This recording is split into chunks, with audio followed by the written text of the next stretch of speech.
ঠান্ডা পড়া শুরু হয়েছে আমাদের। এখন কীভাবে রোগ প্রতিরোধ করা হয়? ঠান্ডার সময় আমাদের সর্দি কাশি অসুখ বিসুখ বেশি হয়, আর আমাদেরকে ঠান্ডাতে অলসতা বেশি হয়। তা আমাদের রোগ প্রতিরোধ ক্ষমতা কীভাবে বাড়াবো আমরা? এই শীতে বেশি করে রোগ প্রতিরোধ ক্ষমতার জন্য বেশি করে ব্যায়াম করতে হবে। ব্যায়াম রোগ প্রতিরোধ ক্ষমতা বাড়ায়।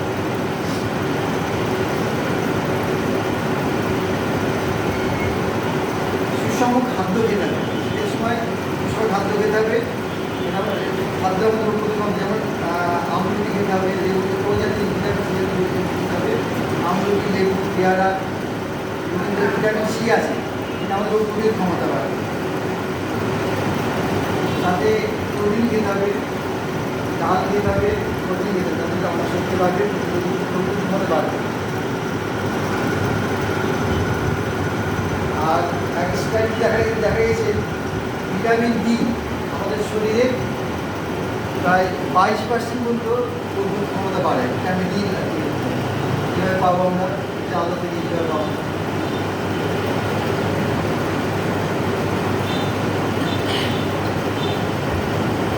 করে বলি যে শরীরচর্চার প্রাথমিক বিষয়টি ভালো করে জানতে হবে রক্ত। সেটা না করে অ্যাডভান্স বা পরের ধাপে শরীরচর্চা করলে ফলদার নাও ক্ষতি হতে পারে। ভঙ্গি খুব গুরুত্বপূর্ণ, শ্বাসের কৌশল খুব গুরুত্বপূর্ণ, কীভাবে নিব না নিব। শ্বাসের কৌশল ব্যায়ামের ভুল হলে প্রেশার বেড়ে যেতে পারে এবং কৌশলে ক্যান্সার হতে পারে।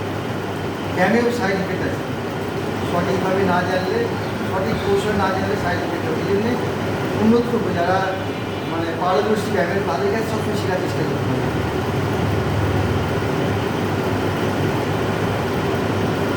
যন্ত্র নির্বাহ শরীরচর্চা উদ্দেশ্যহীনভাবে শরীরচর্চা করলে ক্ষতি হতে পারে। নানা রকম যন্ত্র নির্বাহ মেশিনে যদি উদ্দেশ্য করে শরীরচর্চা ক্ষতি হতে পারে। শরীরচর্চায় কতটা অগ্রসর হচ্ছে সেদিকে নজর দেওয়া দরকার। প্রতিটি ধাপ শুরুতে নিখুঁত হবে এমন না, বরং কতটা নিখুঁত হচ্ছে সেদিকে নজর না দিয়ে কতটা এগোতে পারছে তা ভাবা দরকার। হয়তো প্রথমবার কেউ ওজন তুলতে এগোতে পারছে না, সে আস্তে আস্তে পারবেন, সেই সাফল্যই উদযাপন করা দরকার। কোনো শরীরচর্চা নিখুঁত করতে গিয়ে থমকে গেলে চলবে না, বরং সময় নিতে হবে, ছোট ছোট প্রাপ্তি উদযাপন করতে হবে। কথা মনে রাখতে হবে, চুলটা অল্প হলেও তা ধরে রাখার জন্য। অনেকে শরীরচর্চা জোর কদমে শুরু করে মাঝপথে হাল ছেড়ে দেয়, তা করলে কিন্তু হবে না, সবই যাবে।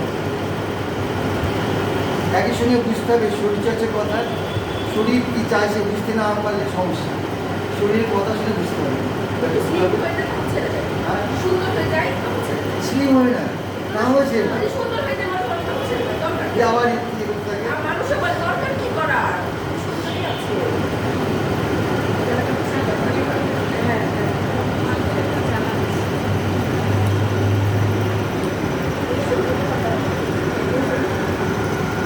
ওজন কমানোর 10টা পদ্ধতি বলে দিচ্ছি। সকালে নাস্তার আগে ঘুম থেকে উঠে লেবু জল দিয়ে রাস্তা শুরু করতে হবে। লেবু জল খেতে, গরম পানিতে বন্ধু দিয়ে লেবু জল খেতে হবে। সকালে নাস্তার সময় উচ্চ প্রোটিন থাকতে হবে, প্রোটিন যাতে খাওয়া থাকে। প্রোটিন আর কার্বোহাইড্রেট একসাথে খেলে আমাদের শরীর গ্রহণ করতে পারে। প্রোটিন, ডিম, রুটি, কমপ্লেক্স মানে আটার রুটি, ময়দার না। একটু মানে হাঁটার চেষ্টা করতে হবে 10 মিনিট করে।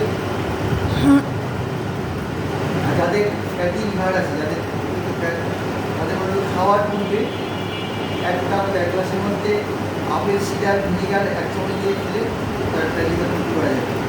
হাতে পানি দিলে খেলে মুক্তি করা যাবে প্রতিদিন। না, এটা আলাদাই না, খালি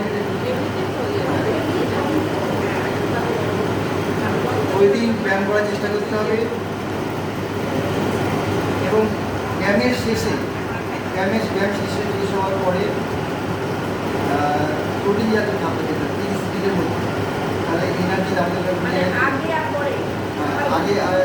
আগেও খেতে হবে, ব্যায়াম শেষ হওয়ার পরে আগে ফ্রুটস খেতে হবে, হালকা রাখতে হবে, সেটা রাত 8টার মধ্যে শেষ করতে হবে খাবারটা। প্রতিদিন 2 থেকে 3 লিটার পানি খেতে হবে, প্রতিদিন 2 লিটার পানি খেতে। আমাদের দেশে মেয়েরা পানি কম খায়, চেষ্টা করে 2 লিটার পানি খায়। ঘুমটাকেও যদি প্রতিদিন 6 থেকে 7 ঘন্টা ঘুম রাখতে হবে। তো মানসিক চাপ কমানোর জন্য যোগব্যায়াম করতে হবে, মেডিটেশন বা ধ্যান করতে হবে। আমরা এখানে দুটো জিনিস আবার করতে রোজার মাসে করে এই সপ্তাহে আমরা একদিন মেডিটেশন করা, সপ্তাহে একদিন করে শুরু করবো মেডিটেশন করা। সেটি চলছে 2026 সালের আগেই আপনারা 8 থেকে 10 কেজি ওজন কমানোর টার্গেট, তাহলে চর্বি কমানো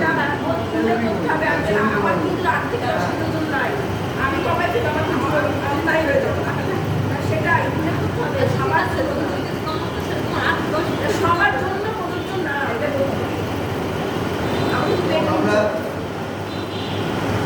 নতুন বছরে নতুন জায়গায় 30 বছর পূর্তি উদযাপন করবো। তার আগে আপনারা সবাই আমাদের ফ্যাট টু ফিট চ্যালেঞ্জে সবাই ফ্যাট টু ফিট স্লিমিং চ্যালেঞ্জে অংশগ্রহণ করে ব্যায়াম করে আপনারা পিসিওডি নিয়ন্ত্রণ রাখতে হবে, পলিসিস্টিক ওভারি সিনড্রোম, যেটা আমাদের মেয়েদের কমন সমস্যা। কিন্তু আমার থাইরয়েড নিয়ন্ত্রণ করতে হবে, এই দুটো ব্যায়াম করে নিয়ন্ত্রণ থাকবে, এবং খাবার এই দুটো ব্যায়াম করে নিয়ন্ত্রণ থাকতে হবে। সবাইকে ধন্যবাদ, সবাই ভালো থাকবে, সুস্থ থাকবে।